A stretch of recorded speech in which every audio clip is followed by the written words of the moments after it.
Le maintien à domicile des personnes âgées, éviter l'hospitalisation après une chute. Voilà les défis relevés par mes invités. Je vous présente Laurent Hade, bonjour. Bonjour. Bienvenue, vous êtes Merci. le cofondateur et le directeur général de Cocoon Care. À vos côtés, Hugues Métra, bonjour. Enchanté. Bienvenue, enchanté, directeur de l'Institut de recherche Nanoelec au CEA de Grenoble. C'est ça. J'ai tout bon, je ne me suis pas trompé, ça démarre bien. C'est quoi votre idée avec Cocoon Care? Expliquez-moi. Alors nous, on a une mission qui est très simple, c'est de favoriser et de sécuriser le maintien dans leur logement des seniors. Par logement, on entend le domicile, mais également un institut médico-social. Ouais. Et donc ça passe par, déjà, alors vous êtes venu avec un petit boîtier là qui m'intrigue, ça passe par ce produit je suis déjà. Avec ça, qui est en fait la matérialisation de notre service. Ouais. On a avant tout une plateforme informatique qui permet de créer des alertes, de faire de la prévention et bientôt de la prédiction. Et cette plateforme, qui est complètement personnalisable, elle discute avec des objets.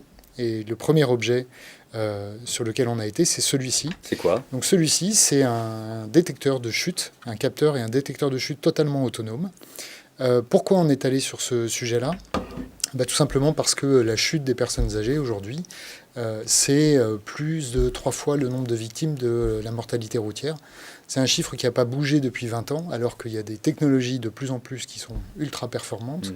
Celle-ci en est un exemple. Ça se place où? Ça se place dans une pièce ou dans... au mur ou au plafond, peu importe, on le met où on D'accord. veut. Donc il y a une double exposition possible.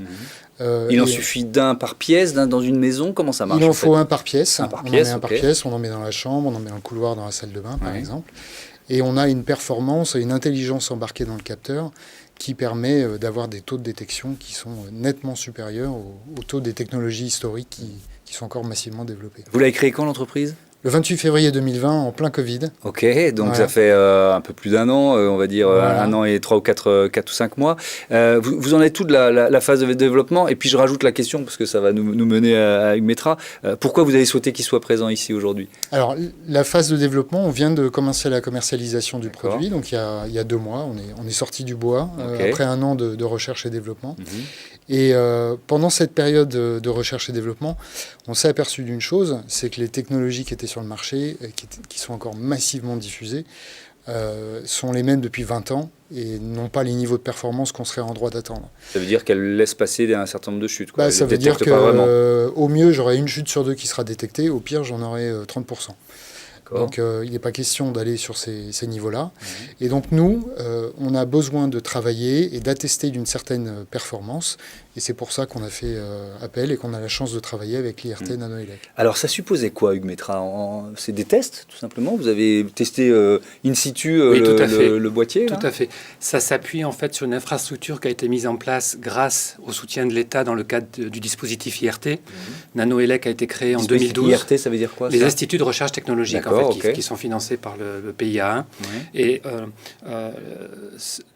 les IRT ont vocation à travailler dans un cadre multipartenarial en rassemblant des industriels et des acteurs académiques de recherche dans un écosystème. Et dans notre cas, notre spécialité, c'est l'électronique et le semi-conducteur. Ok.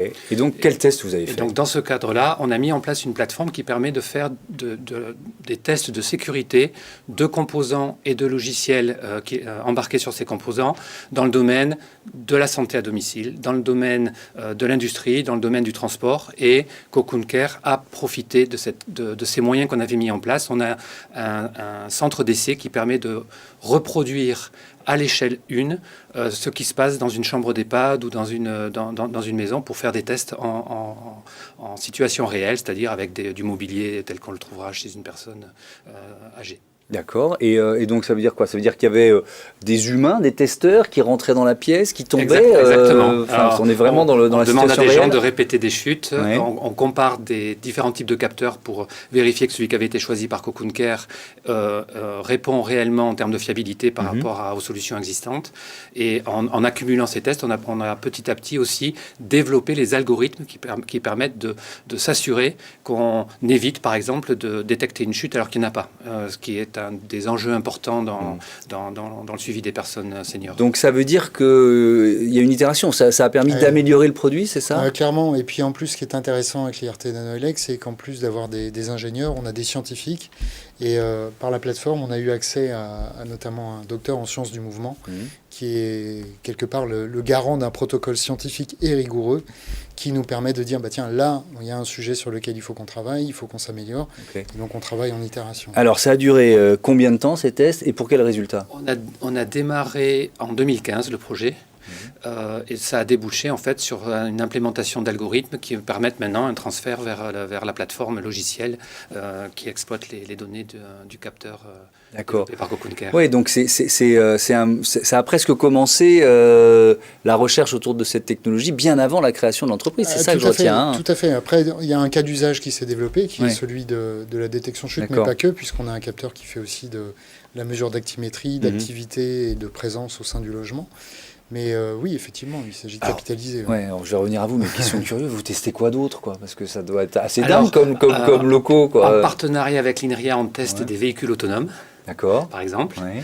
On teste aussi des circuits industriels, et en particulier les composants de type microcontrôleur qui les commandent, pour vérifier qu'ils sont robustes à des cyberattaques, par exemple. Et donc on essaie de les tester et ensuite de développer des solutions qui vont les protéger contre différents types d'attaques qui peuvent venir. Ça va bien c'est un enjeu qui devient majeur aujourd'hui dans notre économie. Enjeu majeur dont on a plusieurs fois parlé ici. Donc c'est ça qui est passionnant, le test et une partie de la solution. Vous êtes à quel pourcentage de résultats? Parce que vous disiez, sur le marché, il y a des technos qui sont là depuis 20 ans et puis qui font à peine 50%. Donc, alors, on est sur un protocole donc, qui cible des chutes dites lourdes et des chutes lentes.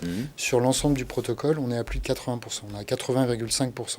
À mettre en perspective avec 30 ou 50% sur les technologies historiques et massivement déployées. Il y a un mot que vous avez employé, c'est le mot prédiction. Oui. Jusqu'où vous pourriez aller? C'est-à-dire que ce capteur-là et d'autres objets, aujourd'hui, on est sur la présence, la chute, l'actimétrie. Si on adjoint ça avec la surveillance de la qualité de l'air, la domotique, on va pouvoir agréger un certain nombre de données qui vont donner des faisceaux d'informations qu'on va analyser et mis bout à bout, on va arriver à en tirer une information qui est de dire est-ce que ça va ou est-ce que ça ne va pas. Et on peut par exemple observer une dégradation de la marche, une altération du sommeil avec des levers nocturnes très fréquents, des sorties ou des présences anormales. Une personne précoce, Alzheimer par exemple, quand elle sort, c'est un problème. Mais voilà, typiquement, l'exemple concret, une personne met tant de temps pour parcourir un point B, on observe que finalement cette temporalité se dégrade. On se dit, tiens, attention, il y a peut-être une dégradation, et là, il y a un signal faible. Voilà. Donc ça, c'est de la prédiction. Et c'est déjà opérationnel ou ça le sera? Pas encore, on y travaille. Okay, c'est la prochaine étape. On suivra ça de près. Merci beaucoup à tous les deux d'être venus présenter les solutions de Cocoon Care, un autre écosystème. C'est tout de suite.